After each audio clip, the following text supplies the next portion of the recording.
உள்ளூராட்சி சபை தேர்தல்களிலும் அரசாங்கம் தாங்களே வெல்ல வேணும் என்று சொன்ன ஒரு நிலையில் முக்கியமாக பிரதம மந்திரி, ஜனாதிபதி, வெளிவிவகார அமைச்சர் போன்ற பல அமைச்சர்களும் இங்கு இருக்கக்கூடிய கடத்தொழில் அமைச்சருக்கு மேலதிகமாக பல்வேறுபட்ட அமைச்சர்களும் வடக்கு கிழக்கு மாகாணங்களுக்கு விஜயம் செய்து பல கூட்டங்களில் பங்கு பெற்றி அவர்களும் இந்த தேர்தலில் தாங்கள் வெல்ல வேண்டும் என்ற அவசியத்தை பற்றி பேசி வருகின்றார்கள். முக்கியமாக அவர்கள் சொல்லக்கூடிய விடயம், நாங்கள் இலங்கையர்களாக ஒன்றிணைவோம் என்று கூறுகிறார்கள். ஊரின் நமதே, நாடின் நமதே என்ற விதமான கோஷங்கள் எல்லாம் அவர்களால் முன்வைக்கப்படுகின்றது. மறுபுறத்தில் பார்ப்போம் என்று சொன்னால் திரு சுமந்திரன் போன்றோர் ஊர் எங்களுக்கு, நாடு அவர்களுக்கு என்ற விதமான வேறு சுலோகனையும் அவர்கள் சொல்கிறார்கள். ஆகவே இந்த விடயங்கள் பற்றி நாங்கள் ஒரு தமிழ் மக்கள் நிச்சயமாக இதை பற்றி அவர்கள் ஆழமாக சிந்திக்க வேண்டிய ஒரு காலகட்டத்தில் இருக்கின்றார்கள். என்று சொல்லி சொன்னால் இந்த ஜனாதிபதியும் சரி, இப்பொழுது புதிதாக வந்திருக்கக்கூடிய அரசாங்கமும் சரி, தமிழ் மக்களுக்கு மிக பல உறுதிமொழிகள் கொடுக்கப்பட்டிருந்தது. அதில் முக்கியமாக அவர்கள் இப்பொழுது சொல்லிக் கொண்டிருக்கிறது, நாங்கள் சாதிவாதம் இல்லை, மதவாதம் இல்லை, இனவாதம் இல்லை என்ற ஒரு சுலோகனை அவர்கள் தொடர்ந்து சொல்லிக் கொண்டிருக்கின்றார்கள். ஆனால் அவர்களது சகல நடவடிக்கைகளும் நாங்கள் பார்த்தோமென்றால் இனவாதமானதாகவும் மதவாதமானதாகவும் தான் அது இருப்பதை நாங்கள் பார்க்கக்கூடியதாக இருக்கின்றது. முக்கியமான விடயம்.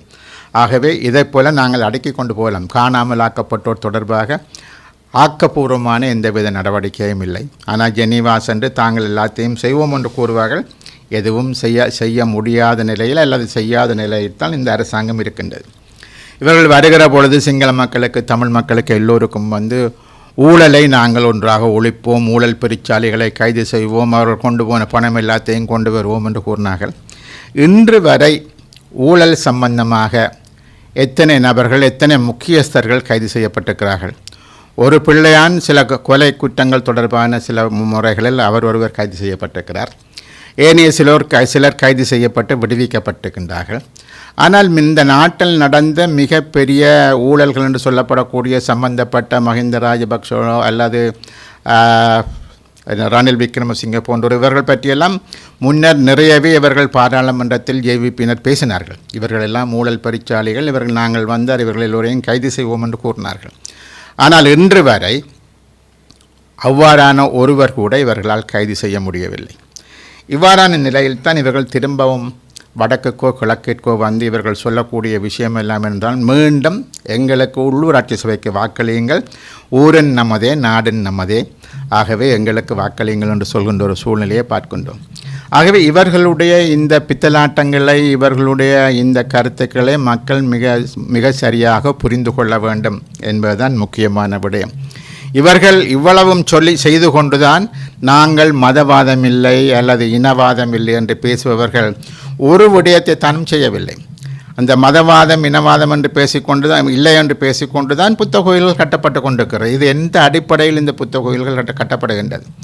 அதே போல் பயங்கரவாத தடை சட்டம், இருக்கக்கூடிய பயங்கரவாத தடை சட்டத்துக்கு மாற்றாக ஒன்றை கொண்டு வர முயல்கிறார்களே தவிர அதனை இல்லாது ஒழிப்பதற்கான இவர்களது எந்த விதமான நிலைகளும் இவர்கள்ட்ட இல்லை என்பதை நாங்கள் புரிந்து கொள்ள வேண்டும். வடகிழக்கில் இருக்கக்கூடிய தமிழ் மக்களாக இருக்கலாம், முஸ்லீம் மக்களாக இருக்கலாம், ஒரு விடயத்தை புரிந்து கொள்ள வேண்டும்.